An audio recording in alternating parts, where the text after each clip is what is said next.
Ya Alif, pimpinan Bersatu Negeri belum menerima sebarang surat daripada Ahli Dewan Undangan Negeri Adun Bandau, Datuk Wetrom Bahanda yang telah keluar bersatu. Demikian jawapan disorangkan Ketua Badan Pimpinan Bersatu Sabah Datuk Seri Panglima Haji Jinor ketika diminta mengesahkan perkara itu. Katanya, Bersatu Negeri hanya melihat dan mendengar perkara itu melalui media sosial. Saya yakin bahawa Bersatu bahagian Kota Marudu ini akan tetap wujud dan akan tetap berjuang bersama-sama dengan parti-parti komponen GRS di Kota Marudu ini. Dan seperti yang saya nyatakan bahawa penyokong ahli-ahli Bersatu di Kota Marudu ini akan menyokong calon daripada GRS yang akan diletakkan di sini. Beliau menyatakan perkara itu kepada media selepas merasmikan jelajah Gabungan Rakyat Sabah GRS Parlimen Kota Marudu di Dewan Komuniti Kota Marudu. Ditanya mengenai adakah tindakan itu akan menggoyahkan GRS, Datuk Haji Ji yang juga pengerusi GRS yakin kekuatan GRS di Kota Marudu masih utuh dengan 2 DUN diwakili oleh Parti Bersatu Sabah PBS dan 1 DUN diwakili Bersatu. Justru Bersatu Kota Marudu tetap wujud dan akan terus berjuang bersama komponen GRS bagi kawasan parlimen itu. Sementara itu menjawab pertanyaan sama ada Presiden PBS Datuk Seri Maximus Johnny T. Ong Kili akan kekal sebagai calon bagi Parlimen Kota Marudu, beliau berkata perkara itu akan dibincangkan.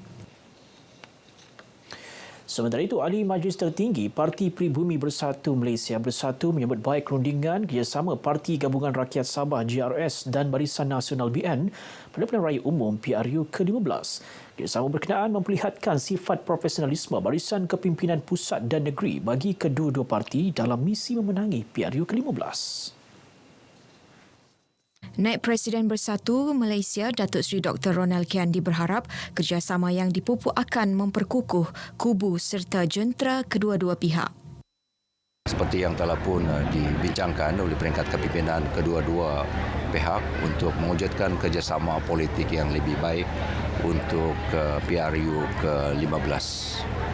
Jadi kita harapkan agar kerjasama ini akan meneruskan kestabilan politik di negeri Sabah untuk menumpukan usaha kerajaan negeri dan juga kepimpinan politik meneruskan usaha membangunkan negeri Sabah secara ekonomi dan mengangkat keperluan-keperluan yang diperlukan oleh rakyat Sabah, rakyat Malaysia yang berada di Sabah.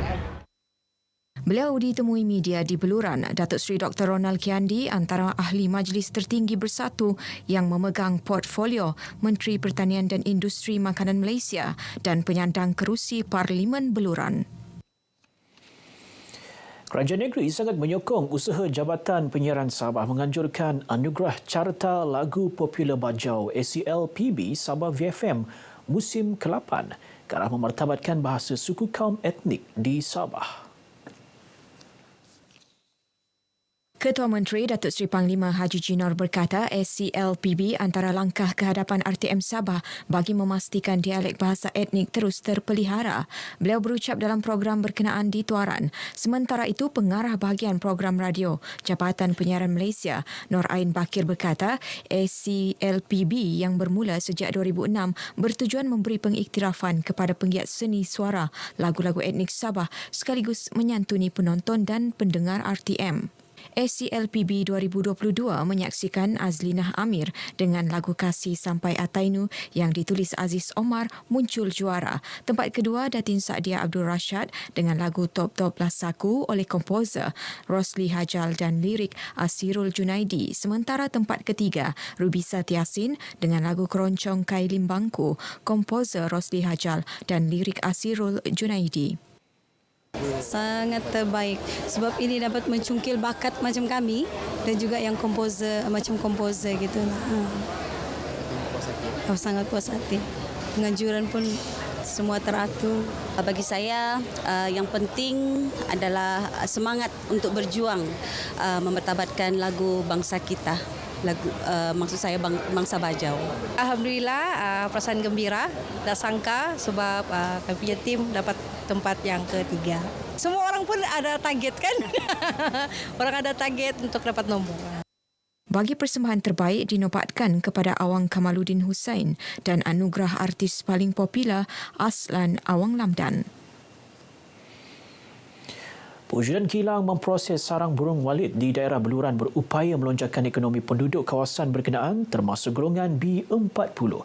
Menteri Pertanian dan Industri Makanan MAFI Datuk Seri Dr. Ronald Kiandi berkata, dengan pewujudan kilang tersebut, pengusaha burung walit boleh terus menjual hasil produk tanpa melalui orang tengah sekaligus mengelak dimanipulasi individu yang hanya mengaut keuntungan.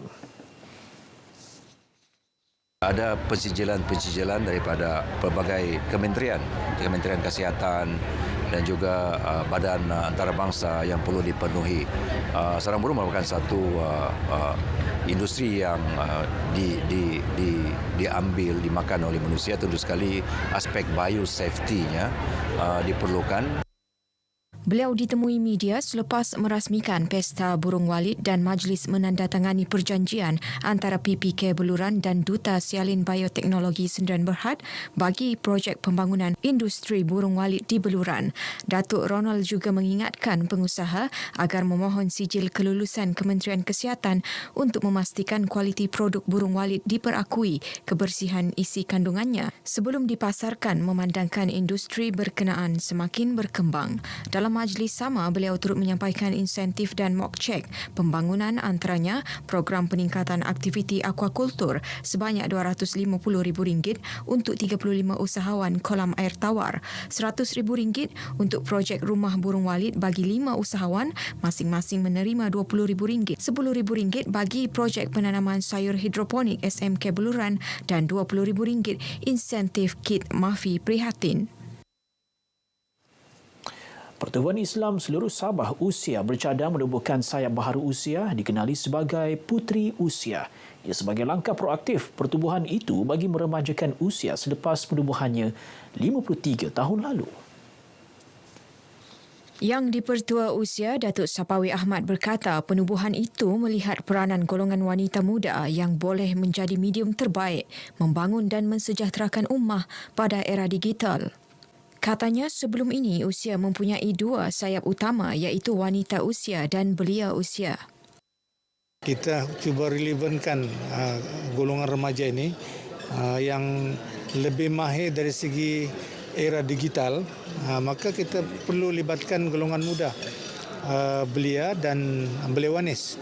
Tetapi apa bentuk puteri itu kita akan serahkan pada wanita dan juga Majlis Tertinggi untuk menentukan.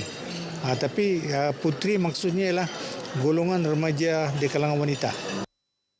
Beliau ditemui media dalam majlis pelancaran Pelan Strategik Pembugaran Usia 2022-2024 di Kota Kinabalu. Pelan Strategik Pembugaran Usia 2022-2024 bertemakan bersama mengembalikan kegemilangan usia dirangka bermula Ogos lalu selepas diterajui oleh kepimpinan dan jawatan kuasa baharu pada Jun. Ia bertujuan mengembalikan kecemerlangan serta matlamat usia. Pelan diwujudkan hasil pelaksanaan bengkel penyediaan pelan dan perbincangan kumpulan yang dilaksana Ogos lalu. Pelaksanaan Citra Malaysia, Colours of Malaysia menjadi medium menyemarakan dan mempromosi budaya negeri Sabah yang kaya dengan kepelbagaian etnik. Pengarah Jabatan Kebudayaan dan Kesenian Negara Sabah, Jasmi Rasid berkata, ia sekaligus menjadikan JKKN sebagai hub budaya dan kumpulan kesenian sebagai duta kebudayaan negara untuk mempromosi dan memelihara seni budaya tanah air. Sepanjang kita melaksanakan program ini selama 6 bulan, memang sambutan amat menggalakkan daripada pelbagai lapisan masyarakat, daripada tingkat sekolah, tingkat masyarakat umum, masyarakat tempatan di Sabah khususnya sendiri dan juga pelancong-pelancong hadir untuk sama-sama tidak melepaskan peluang untuk menyaksikan program ini. Beliau berkata demikian ketika ditemui selepas Citra Malaysia, Colours of Malaysia siri kelima di Kota Kinabalu. Program yang bermula sejak Mei lalu ini menampilkan persembahan tarian pelbagai kaum oleh Kumpulan Kesenian JKKN Sabah dan Kumpulan Bimbingan Seni Cemerlang KBSC dengan pelbagai tema. Baik, sekian perkembangan berita dari Sabah dan berita seterusnya kembali bersama Alif dalam Berita Wilayah. Teruskan Alif. Ya baik, terima kasih Redwin.